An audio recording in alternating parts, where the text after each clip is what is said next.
if you do watch this one to the end. So in 2022, I developed a mindset and a habit. As at the time, I called it a mental age.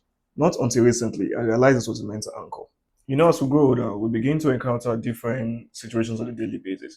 Some of these situations demands a great deal of emotional, mental, and critical thinking. You see, some years ago, I found myself in one of those situations, and that's when I realized the significance of having a mental anchor. So, what's a mental anchor? In my view, a mental anchor is a space in your mind filled with trustworthy people who has proven that they're reliable, whether through shared experience or verbal communication.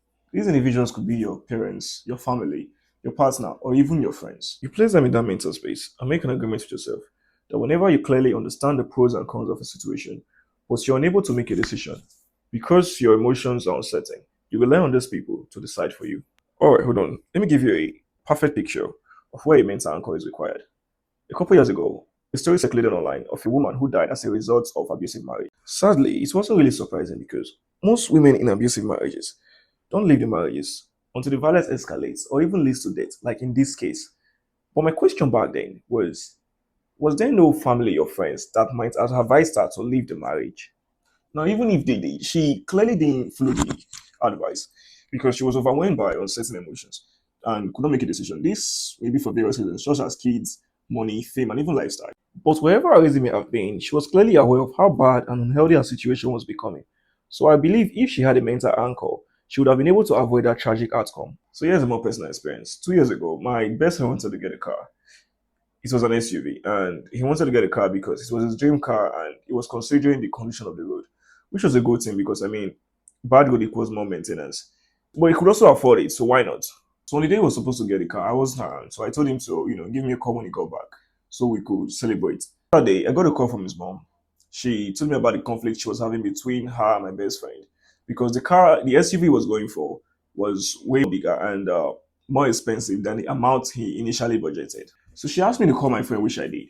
So he clarified for me that it was still the same car, which is his dream car, which was just more than the amount he already budgeted. But I also knew, his financial capability, and I knew he could still afford this newfound amount.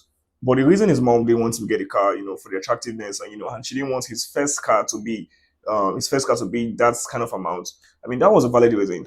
So I took it upon myself to convince him to consider an alternative. I mean, he gave me reasons of the road and stuff like that, but I know this my guy very well.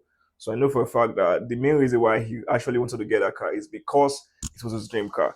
But I mean, he already has a budget, and the concerns of his mom were not, they were quite valid. And I know the main reason why I wanted to get this car was, the fulfillment feeling that's going to come with him getting his dream car. So I went ahead to convince him otherwise because I mean, I know he could afford it, but I told him to look beyond the feeling of fulfillment that comes with him achieving his dream car because a dream car can, it can be bought at any point in your life. But for a first timer like him, having that form of attractive car, that kind of expensive car, is going to come with a lot of pressure, a lot of, lifestyle and stuff like that. And he may not be able to handle it as a first timer. So I just told him to consider an alternative SUV, which he took into consideration and agreed. He went home that day without his dream car, but he went home that day with a good car, and he went home that day with some amount saved up for rainy days.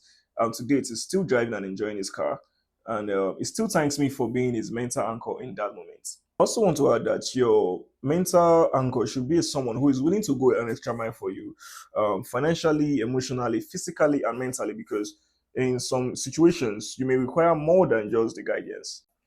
Now, you may also be wondering if having a mental anchor makes you vulnerable or weak. Now, that's a question I'm going to answer on my next video.